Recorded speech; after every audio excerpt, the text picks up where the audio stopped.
guys learned from last year, and what have we put in place for those students? We've capped the number of students that we have at Prospect, and the balance of students are at Marshall for 2014-15. We're using the portables there.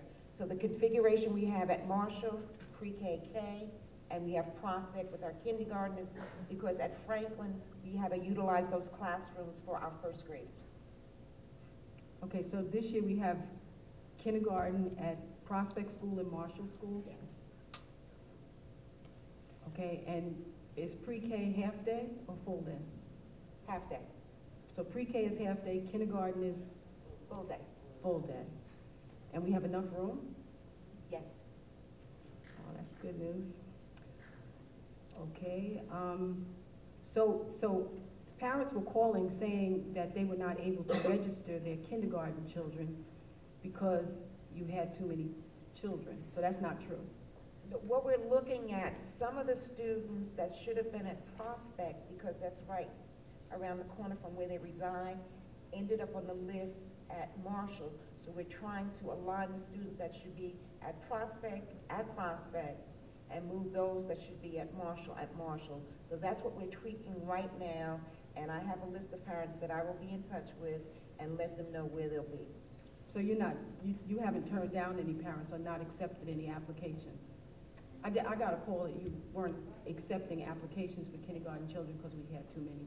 But we have to, by law, educate kindergarten, right? Kindergarten is not mandatory by law. Kindergarten is not? Is not. That's not So we mandatory. can turn down people? Yes, you can actually have a half day of kindergarten. You can have no kindergarten. But that's not required. Mandatory starts at first grade. Okay. So we are telling people that their kids can't go to kindergarten? No, we're not.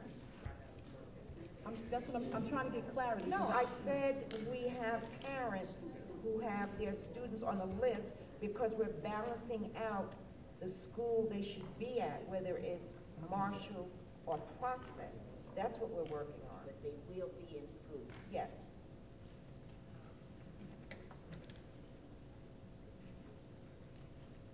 Okay, so my next question is about our reading scores as reported in Newsday, and the fact that we don't have any reading teachers. Do we have a plan at all for how we're going to do that without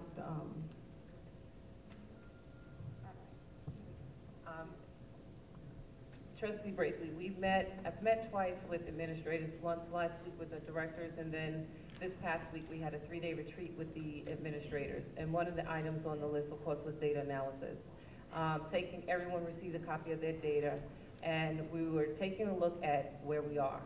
One of the interesting parts about the data is that, it's not so pretty much as the Secretary of the Department of Education states. We're assessing the data in terms of how far we are in implementing Common Core learning standards.